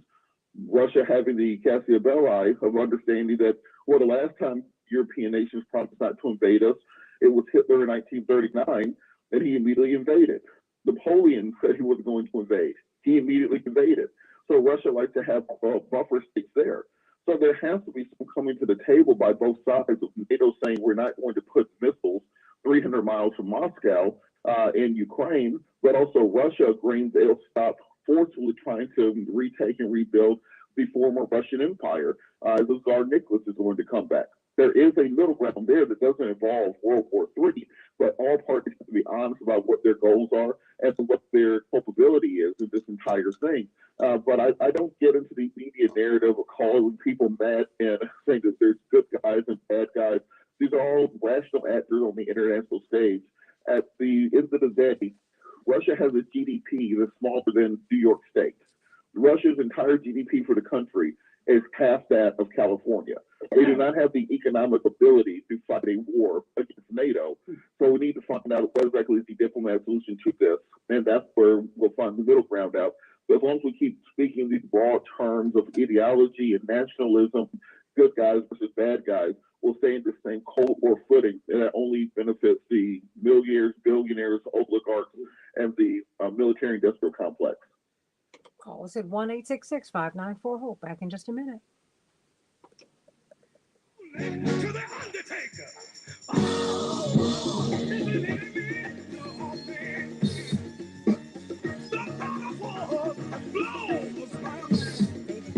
boys called the REV within the younger generation. Induction, then destruction. Who wants to die? Good job, y'all. Someone's calling it. Maybe it's we just lost him. Oh, yeah. What is it do? Absolutely. Listen to me. It ain't nothing but a heartbreaker. Hello, I was going to see the Jackson show. Can we connect me? I had a Is that David Gibbs? My name is David Gibbs. I went to the Jackson show, and I was thinking that the technical problems cut off. David Gibbs. David, that's David Gibbs. Oh, you're on Reverend Show. 594-4673. Oh, Reverend, you gonna stay with us? Hold on. Well, I'm trying about that. I like the program. Well, it's yours. I'm glad you're staying with us, Rick. I'm talking street tomorrow, okay? All right. Okay. Reverend, you've got to slow down. There's nothing gives us in there. He's coming back. Yes. Yes. There he is. Dr. Gibbs? Yes. Okay, I I'm got cut off. Sorry about that. No. I told you we're on a system. Hello? You're not even on telephones. You're on computer right now. My phone went dead. This is So- Anita. So I called back So on- everyone, I want to come to you, David Gibbs, and then this what I need to do is go to these callers because a lot of people have a lot to say. Okay, hold on, Nita. I'm going to come to you. We're not up yet, though. Can you? Okay. No, you can talk. We're on Facebook Live. All right, so are we on the air right?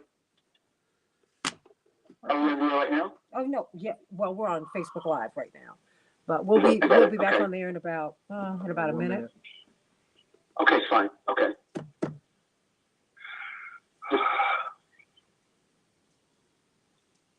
Get your take? Yeah, thank you, sir. Oh. Okay.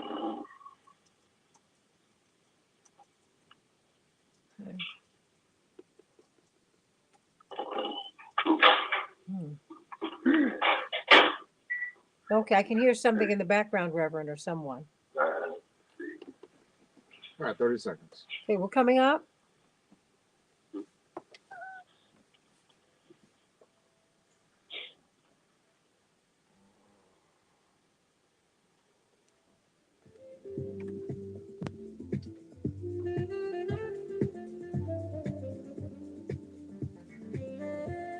You're listening to Keep Hope Alive with Reverend Jesse Jackson. Call 1-866-594-HOPE. That's 1-866-594-4673. Hey, everybody, welcome back to Keep Hope Alive with Reverend Jesse Jackson, Sunday, February 27th, 2022. Santita Jackson here. Hope you'll join me on my show throughout the week on the Santita Jackson Show on WCPT. Used to be Air America, but now we're WCPT, AM 950 Radio, the voice of progressive Minnesota, and on the Santita Jackson Show YouTube channel. Throughout the week, you can call Reverend Jackson at 773-FREEDOM, 773-FREEDOM, and go to rainbowpush.org. We have a lot going on, even as we're still in this pandemic. We are still working for you. And please join the movement. Join Push today. Everybody, we've got a tremendous panel of guests. We've got John Nichols from The Nation magazine, Reverend Frank Watkins, Reverend Jackson's colleague for more than 50 years, Kevin Gray, former president of the ACLU of South Carolina, Army veteran, and author and co-editor of the book, Killing Trayvons, an anthology of American violence, Robert Patillo, who will be on his own radio show this afternoon on WAOK, coming out of Atlanta, but you can hear him everywhere. It's from 1 to 4. Eastern Standard Time, 1 to 4 p.m. Eastern Standard Time. He's the Southeastern Regional Director for Rainbow Push, as everyone is heading down to Selma next weekend. But Professor David Gibbs from the University of Arizona, talk to us, history professor, about what you've been hearing. You've heard a whole lot of people say a whole lot of things today. Okay, Reverend, we can hear you. Okay, we can put Reverend on hold. Okay, David Gibbs.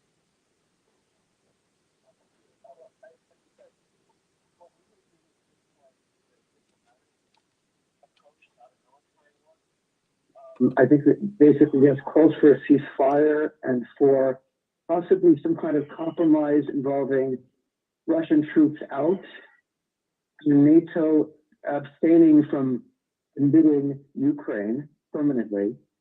That needs to be approached. What needs to be avoided is a military response. Any military response, like U.S. giving weapons to the Ukrainians at this time, in the context of a war, risks a confrontation between the U.S. and Russia, the possibility of nuclear war, and the risk of that is just too great. And the history of delivering weapons to rebels in a war like this usually makes it worse, not better. I studied the Soviet occupation of Afghanistan, and the U.S. delivery of weapons to the anti-Russian rebels was a disaster. Sanctions usually make the situation worse as well. They rarely produce positive results. I wrote my last book entitled First Do No Harm. And I think first do no harm should be our operative strategy here. Whatever we do, we shouldn't make the situation worse than it already is. And I think most of the military solutions and also sanctions are only going to make the situation worse, possibly much worse, including possibly nuclear war. And we should take that very seriously. And so I think we need to avoid rash solutions. and recognize that the United States does not have a very good record here, either in Russia or globally. And again, I'd remind everybody of the recent U.S.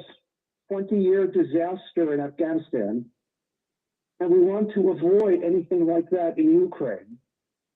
I also remind people of the disaster in Iraq and the war on terror as well. And just remember that military solutions can have just disastrous results. And we should really avoid something like that here. And so we should basically try and focus on diplomatic solutions alone, not military.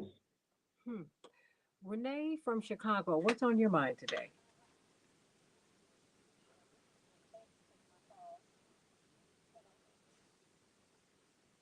Renee?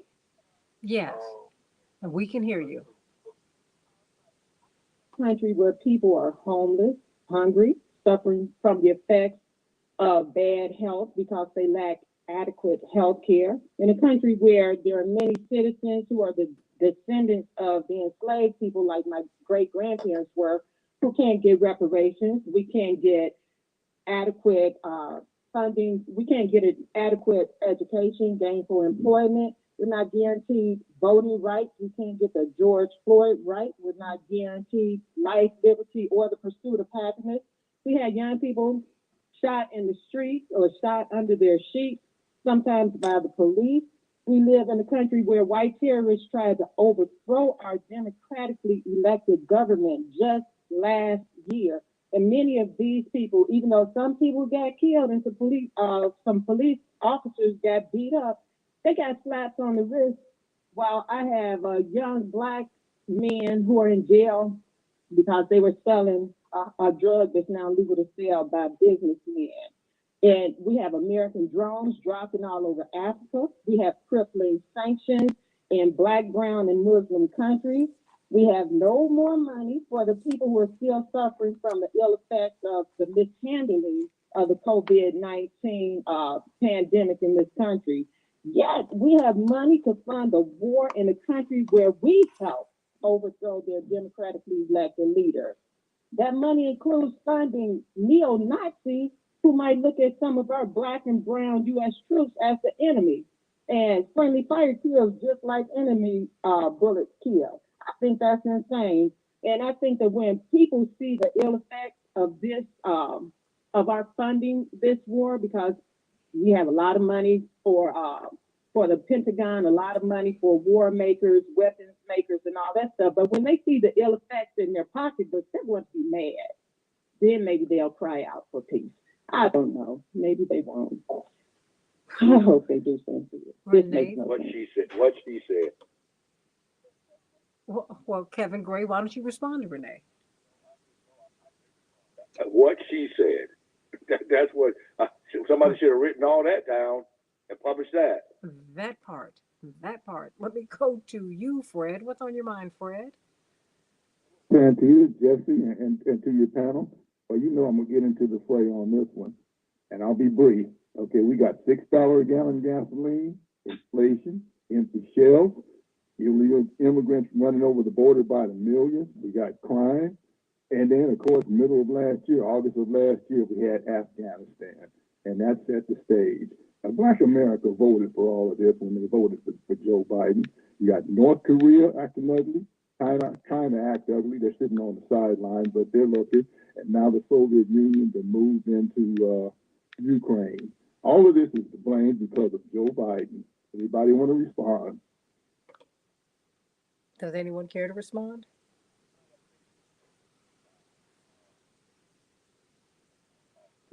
Dating back decades, and using a country in Europe as they've used countries in other places to basically be a proxy for the U.S. and Russia, trying to be the bigger imperial power. Now, you know, I'm actually reading the NATO Founding Act on Mutual Relations. That if you get some time, go back and read it. And actually it's contained in a Chris Hedges piece that's in Counterpunch right now. and when the United States was negotiating I'm sorry, I'm trying to read it. I read some stuff and talk at the same time, but it's always been understood that NATO wouldn't expand when Gorbachev and Reagan met, and NATO went out and did just that, and that creates part of the crisis that we have to talk about, and even if it's not a shooting war, it's still about selling arms to all these countries that are surrounding Russia, and the people that profit on that are the people that build the weapons. So, what has to happen in the Ukraine is what happens in all countries. They have to fight. The fight starts with them fighting for their country, not just automatically thinking that the United States is supposed to bail out some country that they really didn't know about. Most people can't tell you about it. They raise the name of a country and you're supposed to go over there and give your lives or send your kids to give their lives to it without any kind of discussion. But this, because the argument that fellow made to me sounded like a partisan argument that Republicans and Trump did good and Biden is bad. And I hope that it doesn't get reduced to that, because right now it's being reduced to folk like me or folk that comment on this war that you're a Trumpster, you're a Republican, you're with Tucker Carlson, and we've got and so I want to offer a little pushback against that. Well, and you've got Russian talking points. It's like, what is this? And yeah. John? If we look at we've got there's a messy, bad history going back hundreds of years, but there's also recent history, and nobody's going to look at Donald Trump and see his engagement with Ukraine, for which he faced an impeachment trial as something noble. It's a much deeper one, and it gets to the early power. I think we can kind of link these things together. We should be incredibly proud of the process of the Cold War, because a Cold War becomes an excuse to put the military-industrial complex on steroids. Of the Cold War was clearly defined. Dwight Eisenhower, a Republican former general, warned us against allowing the military-industrial complex to become so powerful that it overwhelms our domestic agenda. That's what happened in Vietnam. Lyndon Johnson was doing remarkable things. He was doing the New Deal. It was the Medicare, Medicaid, civil rights, voting rights, a war on poverty. All this stuff is happening, and then he steers into Vietnam as an extension of the Cold War, and we ended up having that crash and burn, and with Richard Nixon as president. And so he's got to be very, very conscious of the need to dial that back. We need to avoid a new Cold War. If we don't make that a very vital part of what I don't know if anybody else broke up a lot on that. Yeah, no, it's a new system that we're on, Frank. We're so sorry. We do not have telephones here now. We have computers. And so that is what we are dealing with. He broke up a lot. I hated that. And it was very, very, it's very, very important. David Gibbs, every time you talk about the history and how we got here, it seems that you get a lot of pushback. So Kitty, you're breaking up. I didn't quite hear that. Could you say it again, please? Unfortunately, yeah, thank you. Well, there's a lot going on. David Gibbs, whenever you mention the history, how we got here, and when you try to contextualize this, you get a lot of pushback from certain quarters. Well, I think that basically there's always a certain sense that history begins with the Russian invasion of Ukraine. Nothing happened before. And we shouldn't consider the previous history, and we should just pretend the U.S. did nothing to provoke it. And that's just a fantasy. I think it's a very bad idea of politics based on a fantasy. We need based in reality. And the reality is the U.S. played a major role in making all of this possible. A decisive role, I would say. And it had not been for the expansion of NATO, had the United States agreed to not let Ukraine into NATO as a firm agreement, it's very unlikely we'd be seeing any of this right now. I think what we're facing at this time is much higher stakes in terms of a new Cold War, a fully engaged Cold War like the old one, but against Russia and China. That is where we're headed at the moment. And that would be a disaster for humanity. So you do see China, I mean, even though they abstained this week in the United Nations, at the same time, they also said Moscow's got legitimate concerns. I couldn't shake that when I read that. I said, and they share a border. So this is not, China's not disconnected from this. No, they're not disconnected at all.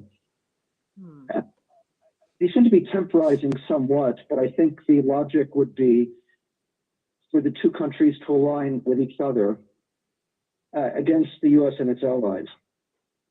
And the prospect would be danger of nuclear war, no cooperation on things like climate change or pandemics, and a massive increase in military spending, diverting it from people's living standards. That is what we're facing. Wow. John Nichols, before we go to break, I've got about a minute and a half. Where do we go from here? Well, where we go from here is, number one, make it clear that there should be a ceasefire immediately in Ukraine. This bloodshed has got to stop. We should all be for that. We should be passionately advocating for it. We should be making every effort to ensure that our president and our members of Congress are focused on delivering that message and working at highest levels. You know what? Hold on. You know what? Stay right there, John. John, when we come back on the other side, we want you to give your closing thoughts. Thank you so much for being with us today, everybody. Stay right there, because we are having issues. We're working the kinks out of a new system. And once the kinks are worked out, it's going to be fantastic. But we don't have telephones anymore. We only have a computer line or computer lines. And Wi-Fi, excuse me. Wi-Fi. And everyone knows how challenging that is at home, right? So we got closing thoughts from our tremendous panel on the other side of the break throughout the week. Stay in touch with Reverend at 773-FREEDOM, 773-FREEDOM, or rainbowpush.org. And of course, keep in touch with me on the Santita Jackson Show on AM 950 Radio, the voice of progressive Minnesota, and WCPT in Chicago, the nation's largest progressive talk radio station, and the Santita Jackson and Friends page. That's my official Facebook page, and the Santita Jackson YouTube channel. Back in just a minute.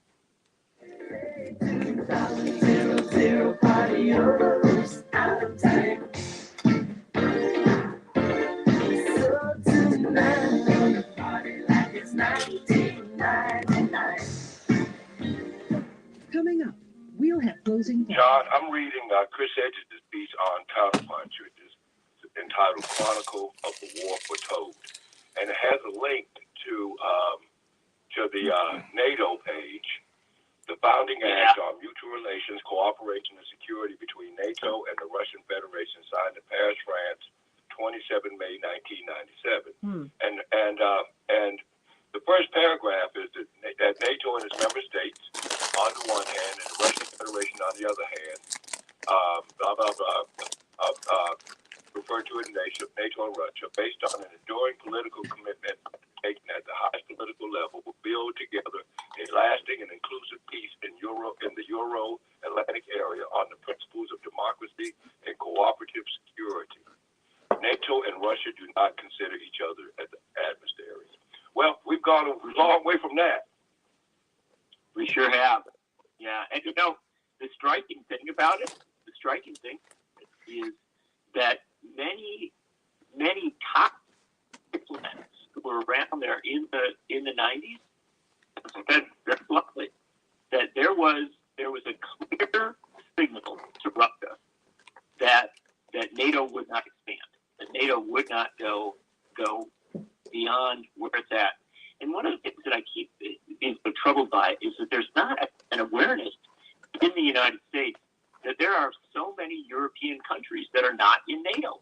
I mean, it is not, this notion that NATO must constantly expand. It's not real. It's not NATO. NATO is not in NATO. Ireland's not in NATO. And for these countries, not being in NATO has actually been beneficial in a number of ways. It has allowed them to function as stable democracies and have, in many cases, economic success stories. Mm-hmm. And so I think that's got to be something we're conscious that the expansion of NATO is an incredibly, it's a both issue. And it's one that has been so discussed. Horrible. Going on. John, I wish I could hear everything you say. I wish I could hear everything you said, John. Yeah, well, maybe break it up when you want to talk about where do you start. Maybe it ought to start with some education, or even with the Biden administration. Start with the founding act, to elections, cooperation, and security. Start with the 1997 agreement. Well, the problem is they want you to start off with war. Then that's my problem with all of this. You can't even have any discussions about any of this. First thing I've got to say is I hate Putin. Then he's got to be stopped. Of course, this kind of aggression has to be stopped. But if you don't do it in a diplomatic context, and if you don't do it in an historical context, it's a problem. We're gonna be right back here because we do this all the time. Country been at war every 20 years since this exists. We're at the war all the time. The only time we get upset about it is when it's European. Or when it's Africa. The only time we're not in war is when we're rearming for war. I repeat, the only time we get upset about it is when it's a world problem when it's in Europe. It's a local problem when it's in Africa, when it's in Asia. When it's in, and I'm tired of that. It's not a problem at all there. Yeah, that's what I'm saying. That's a problem for me. That's right. No, it's unfair. This game is not being played by one set of rules, and it's very disturbing. And I will tell you in short order, they're going to be telling us, we can't even talk about Build Back Better or anything like that anymore because we're just going to have to be moving so much money over to the Pentagon. Stand by. 15 seconds. I mean, okay. Which is what you heard from Renee. Yeah. She's a public school teacher. She calls into my show. Stand by. I hope we can get you guys. Okay, going to get about 40 seconds apiece from everybody. 4, Stand by. 3, 2, 1. Kevin Gray, your closing thoughts. I think if the conversations for peace and for a way out, a diplomatic way out, might be going back to the 1997 Paris Agreement and start from there about the relationship between NATO and Russia. And then we've got to amplify voices against imperialism in this country and voices for peace to join with other voices internationally to stop this idea of continued imperialism and empire building, regardless of who it is, the United States or Russia. But we've got to be against this idea of empire building that puts our kids and our grandkids' lives on the line. Frank Watkins, 40 seconds for you. It seems to me that the question is, how do we end the violence between Russia and Ukraine? Dr. King faced the same question about how do we stop the violence against Black people, whether it's institutional or actional. One of the encouraging signs to me is that we are using some of the same techniques that Dr. King used in terms of economic punishment. He conducted marches and so forth in downtown business to stop shoppers from coming downtown because it was too dangerous, and the business leaders then went to the government and said, stop what you're doing, get this corrected. We did the same thing with Chicago Fest when we boycotted Chicago Fest, and now the international community is using, economic incentives, SWIFT and other economic incentives to get Russia to stop its imperialist aggression. Let me go to you, David Gibbs. Your thoughts. Well, economic sanctions have a very bad history. They almost never work. There's very few cases where they have any positive effects. They usually hurt innocent people. In Iraq in the 90s, for example, the U.S. had massive sanctions against the Saddam Hussein regime with huge death tolls among the Iraqi people and no effect on the Iraqi government. The U.S. now has sanctions against the Taliban regime in Afghanistan, again, with terrible effects on the people of Afghanistan. And so given the record of sanctions, I'm not a big fan of them. I think the only reason people are talking about sanctions is because the U.S. is very unlikely to take military action.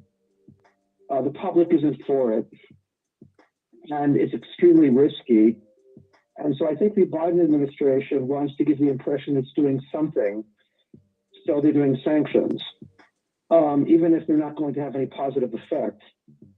So I think what really needs to be done is a diplomatic track, beginning with the fact that the United States will insist upon Russian withdrawal, combined with a written guarantee that Ukraine will never join NATO. Any possibility of either military action or further sanctions. I've got, my time is real tight, everybody. Robert Patillo, in about 20 seconds, what are you going to be talking about this afternoon on WAOK from 1 to 4? Thank you so much, Santino. We're going to be talking about this, of course, and we're going to be talking about this wag the dog moment, where the West is trying to drum this into World War III, when it's really indistinguishable from Georgia in 2014, or Georgia in 2008, Ukraine, Crimea in 2014, or even Chechnya in 1999. This is a military industrial complex trying to wag the dog to make sure they stay in business, even though it costs the lives of millions around the world. John Nichols, the final 30 belong to you. Well, actually 20. 15? The violence in Ukraine is horrific. It needs to stop. There needs to be a ceasefire. There needs to be a diplomatic way out of this. That's it. That's it. Keep hope alive. Sorry about that, John. Information on upcoming shows and guests, please visit our website at www.keephopealiveradio.com. John, can you continue for my Facebook audience? Yeah, all I was saying is that there's actually, the news right now leading is that Ukraine's agreed to an effort from by the Russian effort to negotiate some sort of solution to this, and so that's the hope. Right? The thing that's frustrating to me is that often in moments like this, people give up on diplomacy. It shouldn't.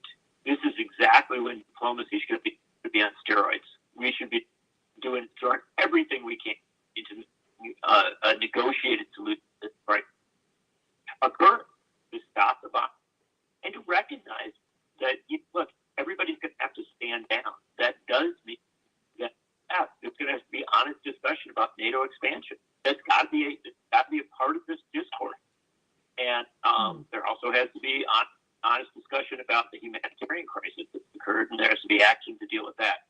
We don't, again, let's get to the core message. What we do not need is this Cold War. And that's what the U.S. makers, U.S. diplomats ought to be focused on, finding a way to avoid that, not steering us toward it, and not steering us toward a situation where domestically the Pentagon budget bloats to a larger level than it already is, or that we don't have the resources to pay for healthcare, housing, and everything that we need here at home. I promise you, if we end up in a Cold War, that is going to be disastrous for the great mass of Americans. And that really is. I wanted to ask. Yes. I wanted to ask the doctor a question about the sanctions. I agree if individual nations do it, but if internationally they're implemented, that's different. But the real question I have is, so he was against sanctions against South Africa? No, that was the one exception. The one exception that really worked, that had a positive impact, was South Africa. That's the standout case. For what it's worth, I was demonstrating in favor of sanctions during the 1980s. And so that one clearly was a positive. To the best of my knowledge, that's the only time sanctions have had a positive effect. Normally, all they do is make people suffer, and they have no other effects. And so based upon that history, I'm not a big fan of using sanctions in this case. Frank, you want to respond? Well, I just recognize the argument Tim is making about hurting, the people you were trying to help. It was the same argument, and I think to some degree the same effect. I mean, the people who were hurt the most in South Africa, were basic people. So it had a positive effect in the end, and so, and based on that, you could say it was a success. So your conclusion is that international sanctions against Russia, even though it hurt the Russian people and others, that in the end result, and of course, I'm obviously arguing for diplomacy and negotiations and so forth along with it. So I'm not just arguing for economic sanctions. And I'm supporting peace protests around the world to change the political climate. So it's a comprehensive approach. And there's also a difference between what Russia faced in Afghanistan and what the U.S. faced in Afghanistan, which was a country that really, at one level, didn't see themselves as a country and weren't willing to fight for their country. But Ukraine does see itself as a country, and they are willing to fight to protect their country. Well, most of the time, sanctions are international. Against Iraq, they were international, and they had devastating effects. Hundreds of thousands of people died, according to international surveys, because of the sanctions. And they did nothing in terms of influencing the regime. I think that's a much more typical response historically. And so based upon the history, it just seems like a huge gamble to use sanctions. And the negative effects could be so bad, and have been in the past, that does not encourage me. And so I think, again, what I'm seeing with sanctions is a way for the U.S. administration to look like they're, quote-unquote, doing something, taking action, even if it's very unlikely to influence Russia. And assuming that Putin took this into consideration when he decided to invade, and I don't think the sanctions are going to influence him to any significant extent. So I think it would be better to just focus on diplomacy, demanding the Russians get out with a guarantee that Ukraine not join NATO.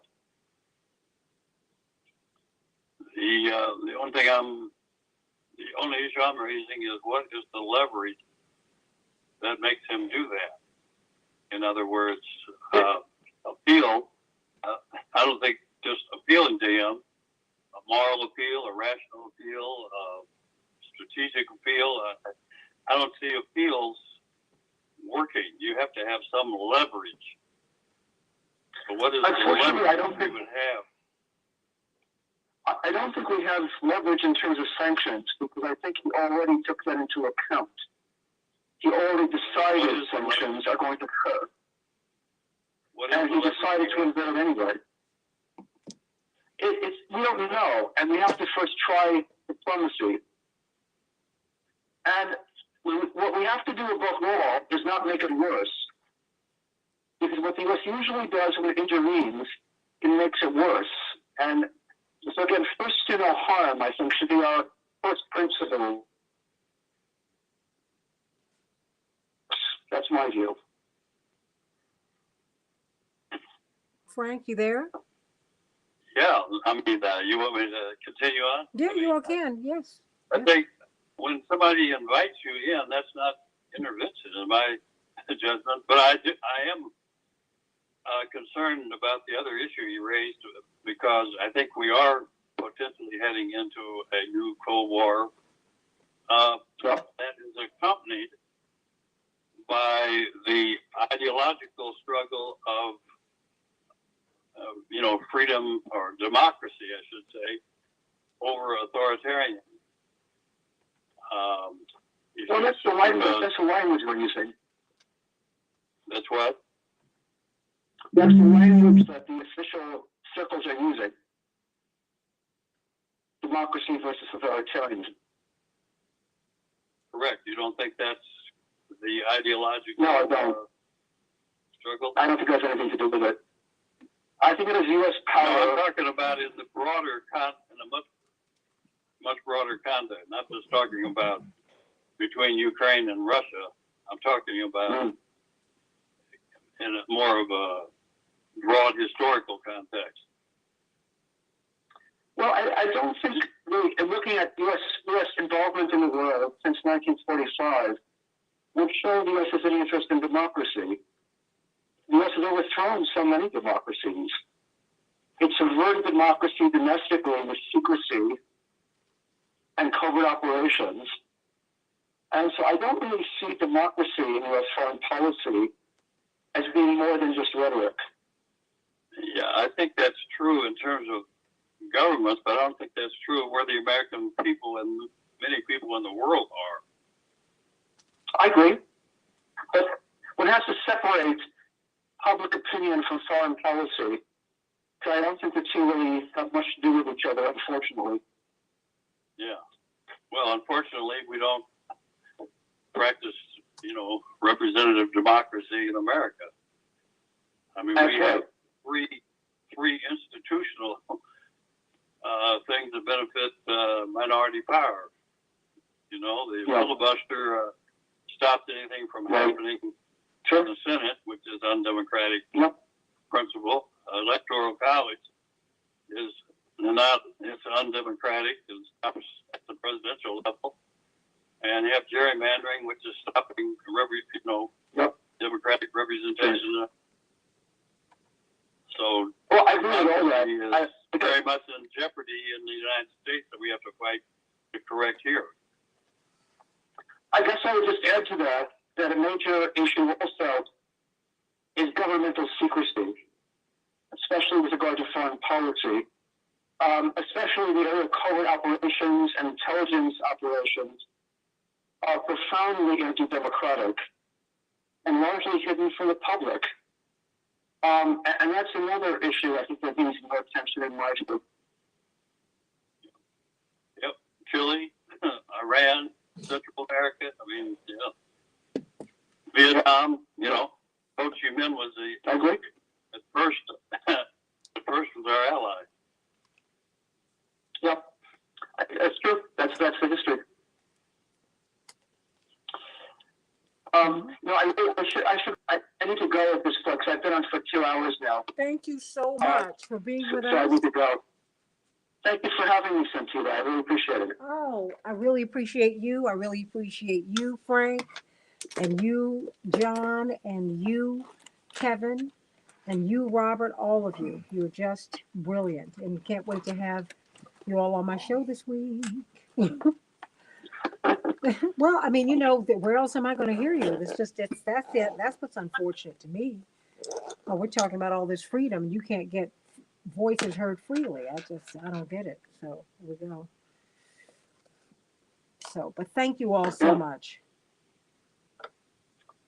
Thank you. God bless. Have a great day. Enjoy the rest of your day. Thanks. Bye-bye. Thank you. Thank you. Thank you all.